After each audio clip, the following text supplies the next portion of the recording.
Kentucky. This is Miss Paget.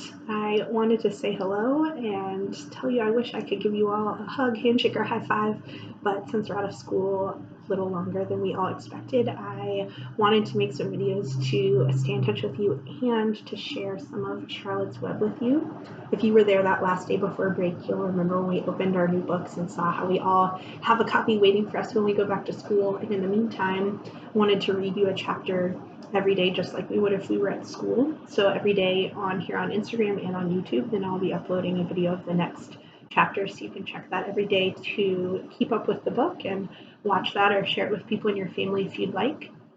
Before we do that though, then I wanted us to take some deep breaths together. We know that taking deep breaths is good to help us when we feel anxious or worried or sad or mad, and you might be feeling some of those things because life is different right now and you have to stay home and not see as many people, and your parents might be worried.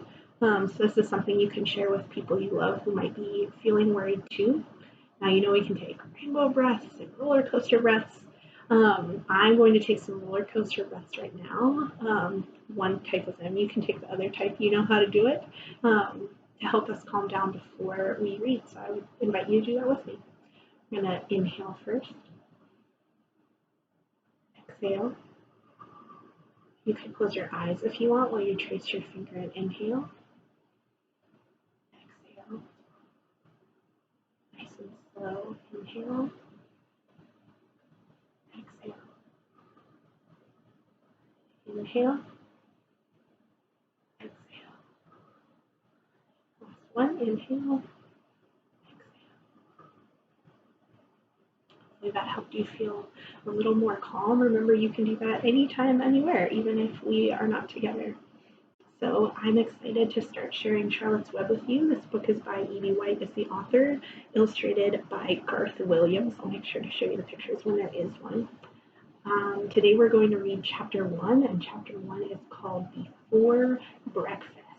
Now some of you remember I had my stuffed pig named Wilbur, so hopefully he'll be making a special appearance another day. We also might have some guest readers, so make sure you would check in to see those. So here we go, Charlotte's Web, chapter 1, Before Breakfast. "Where's Papa going with that axe?" said Fern to her mother as they were setting the table for breakfast. "Out to the hog house," replied Mrs. Arable. "Some pigs were born last night." "I don't see why he needs an axe," continued Fern, who was only 8, like a lot of you. "Well," said her mother, "one of the pigs is a runt. It's very small and weak, and it will never amount to anything. So your father has decided to do away with it." "Do away with it!" shrieked Fern. "You mean kill it, just because it's smaller than the others? Now we know that's totally unfair." Mrs. Arable put a pitcher of cream on the table. "Don't yell, Fern," she said. "Your father is right. The pig would probably die anyway." Fern pushed a chair out of the way and ran outdoors. The grass was wet and the earth smelled of springtime. Fern's sneakers were sopping wet by the time she caught up with her father. Here she is with her father. He's holding his axe, getting ready to go kill the runt, the little tiniest baby pig. "Please don't kill it," she sobbed. "It's unfair." Mr. Arable stopped walking. "Fern," he said gently, "you will have to learn to control yourself." "Control myself," said Fern. "This is a matter of life and death, and you talk about controlling myself?" Tears ran down her cheeks, and she took hold of the axe and tried to pull it out of her father's hand. "Fern," said Mr. Arable, "I know more about raising a litter of pigs than you do. A weakling makes trouble. Now run along." "But it's unfair," cried Fern. "The pig couldn't help being born small, could it? If I had been very small at birth, would you have killed me?" Mr. Arable smiled. "Certainly not," he said, looking down at his daughter with love. "But this is different. A little girl is one thing, a little runty pig is another." "I see no difference," replied Fern, still hanging on to the axe. "This is the most terrible case of injustice I have ever heard of." A strange look came over John Arable's face. He seemed almost ready to cry himself. "All right," he said. "You go back into the house, and I'll bring the runt when I come in. I'll let you start it on a bottle, like a baby. Then you'll see what trouble a pig can be." When Mr. Arable returned to the house half an hour later, he carried a carton under his arm. Fern was upstairs changing her sneakers. The kitchen table was set for breakfast, and the room smelled of coffee, bacon, and wood smoke from the stove. "Put it on her chair," said Mrs. Arable. Mr. Arable set the carton down at Fern's spot at the table. Then he walked to the sink and washed his hands and dried them on the paper towel. Fern came slowly down the stairs. Her eyes were red from crying. As she approached her chair, the carton wobbled and there was a scratching noise. Fern looked at her father. Then she lifted the lid of the carton.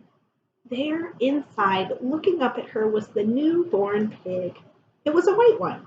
The morning light shone through its ears, turning them pink. "He's yours," said Mr. Arable, "saved from an untimely death, and may the good Lord forgive me for this foolishness." Fern couldn't take her eyes off the pig. "Oh," she whispered, "oh, look at him. He's absolutely perfect." She closed the carton carefully. First she kissed her father, then she kissed her mother. Then she opened the lid again, lifted the pig out, and held it against her cheek. At this moment, her brother Avery came into the room. Avery was 10. Remember when we looked at this picture, we said he was getting ready to go hunting. He was heavily armed with an air rifle in one hand and a wooden dagger in the other. "What's that?" he demanded. "What's Fern got?" "She's got a guest for breakfast," said Mrs. Arable. "Wash your hands and face, Avery." "Let's see it," said Avery, setting his gun down. "You call that miserable thing a pig? That's a fine specimen of a pig. It's no bigger than a white rat." "Wash up and eat your breakfast, Avery," said his mother. "The school bus will be along in half an hour." "Can I have a pig too, Pop?" said Avery. "No, I only distribute pigs to early risers," said Mr. Arable. Fern was up at daylight, trying to rid the world of injustice. As a result, she now has a pig. A small one, to be sure, but nevertheless a pig. It just shows what can happen if a person gets out of bed promptly. Let's eat. But Fern couldn't eat until her pig had had a drink of milk. Mrs. Arable found a baby bottle and warm milk. She poured it into the bottle, fit the top on, and handed it to Fern. "Give him his breakfast," she said. A minute later, Fern was seated on the floor in the corner of the kitchen, with her infant between her knees, teaching it to suck from the bottle.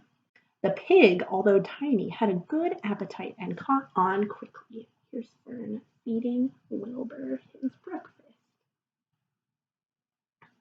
The school bus honked from the road. "Run!" commanded Mrs. Arable, taking the pig from Fern and slipping a donut into her hand. Avery grabbed his gun and another donut. The children ran out to the road and climbed onto the bus. Fern took no notice of the others in the bus.